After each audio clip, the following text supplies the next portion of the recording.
So hello guys, welcome back to my channel.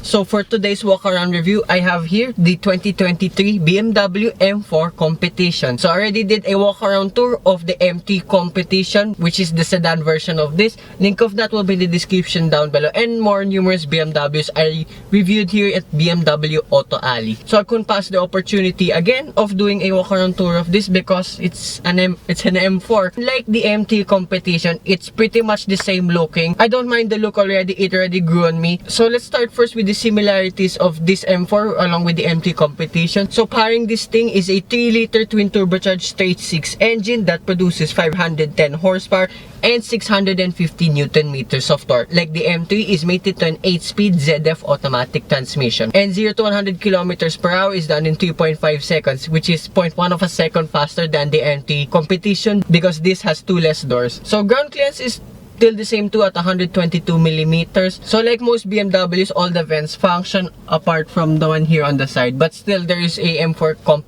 designation, so I don't mind that. So as well, below the doors you have side skirts, also gloss black, not carbon fiber. Here we go again. So this is where it gets a little bit different now. Side profile, it is now a 2-door. I love that rear quarter panel, kind of gives it like a fastback-ish design look. And the rear looks exactly the same, but I noticed against with the M3 competition, the taillights of this are a little bit longer. As well, all of the lights are LED, especially the ones at front. They are BMW adaptive headlights that go up and down.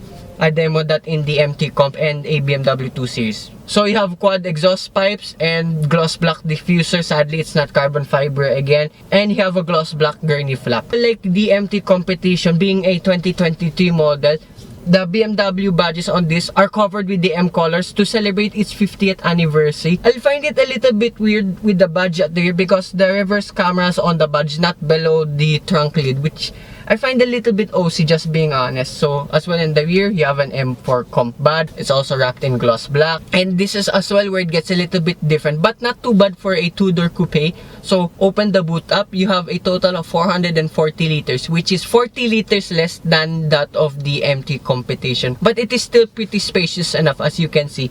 And there are 2 cubby spaces on each side. Surprisingly fits my water jug too. So now here in the interior of the M4 competition, okay, same thing like with the M3 competition. You have that very soft leather in the steering wheel. So you have your M1 and M2 buttons for your driving configuration. Example, like you want to put the steering and suspension in comfort mode, but the transmission in sport mode. So you can vary whatever mode you want in these 2 buttons. And sadly, like the M3 comp, the paddle shifters are the regular ones. It's not the full fat carbon fiber. This is the thing I noticed immediately when I sat in here. So the M3 competition already has the updated iDrive 8 system, like similar in the BMW iX.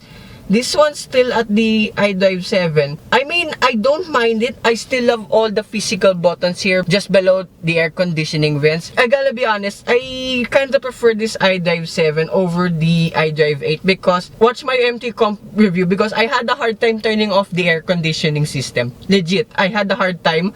And this one, you have the button here, on off. Simple as that.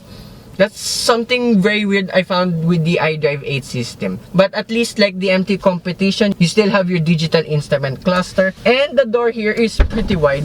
And I love being a 2-door coupe. This one goes down when you open and close the door. And this door is really long. So you have your memory seat functions over there, chrome around the door handles itself, cubby spaces and cup holders on each side. My big water jug fits, and you have a boot release button over there. And I know there's no soft close for this because this has a solid thud. There's no click when you close the door. So the usual BMW here on the left side, you have air conditioning vent and your light controls as well. And the next to storage further down below. So as well, there's ambient lighting all around. As you can see, it's all orange. And the dashboard, pretty standard for a BMW. And everything's soft, squidgy material over here. Yeah, it's still so nice to sit down here in these M4 competitions. So going back to the steering wheel, on the left side, you have your cruise control functions. And on the right side, you have adjustments for your infotainment system and some bits here in the right side of the digital instrument cluster. So above here, you have your usual smiley lights, sun visor, vanity light with mirror again. Don't extend. I mean, yeah, that's a big fail right there. What else? So in the center console itself, very similar with the MT Competition. Okay, it's all gloss black, but at least it's just on that part. And I love the parking brake button is on the gear lever itself. Still love the leather with the M stitching on the gear lever, and as well on the steering wheel. There's more M stitching over here, and on the seat belt over here. Love that attention to detail. So with the Idive 7, like every other BMW, it's very similar. You can check out as well in my other BMW reviews with Idive 7. It's exactly the same. And below the radio buttons, open this cubby space up. It reveals your wireless charging pad. Surprisingly fits my phone. And 2 cup holders with plastic grips. Surprisingly as well fits my big water jug. Doesn't go all the way in, but it holds it in place at least. And you have the famous water resistant USB port and a 12 volt socket. The usual stuff. On the seats here, you have that thigh support again, like in every BMW. Glove box. There's an LED light inside. Okay, pretty good. And here in the center console box, right, open it up, you have a USB-C port, a halogen light. Okay, pretty decent space. And I saved this best for last, of course. I love this spec of these seats compared with the Fiona Red of the MT Competition. So these are leather merino upholstery seats. I mean, just look at that color combo along with the exterior. So best sport bucket seats I've encountered so far in a BMW. I mean, just look at that. Oh, this one's Alcantara. Oh, that's pretty nuts. And like the MT Competition, the M logo here illuminates too. And surprisingly, of course, there's a lot of bolstering being a sport bucket seat, but still comfortable to sit in. And you have electronic adjustments for both front seats, which is cool. And you notice, I said comfortable in the sport bucket seats. There is a reason why. Let's go to the rear seats. Now, before we got to the rear seats of this BMW M4 Competition, so a few more details I spotted before I transferred my camera here. So you get the same set of wheels and tires like the MT Competition. So you get 275 tires at the front and then 280 series tires at the rear. So they're really wide too. And how to go to the rear seats? If it's a normal 2-door coupe, usually just pull this and then just drag the seat forward. For this BMW M4 Competition, you pull this latch up here, and it will automatically move forward.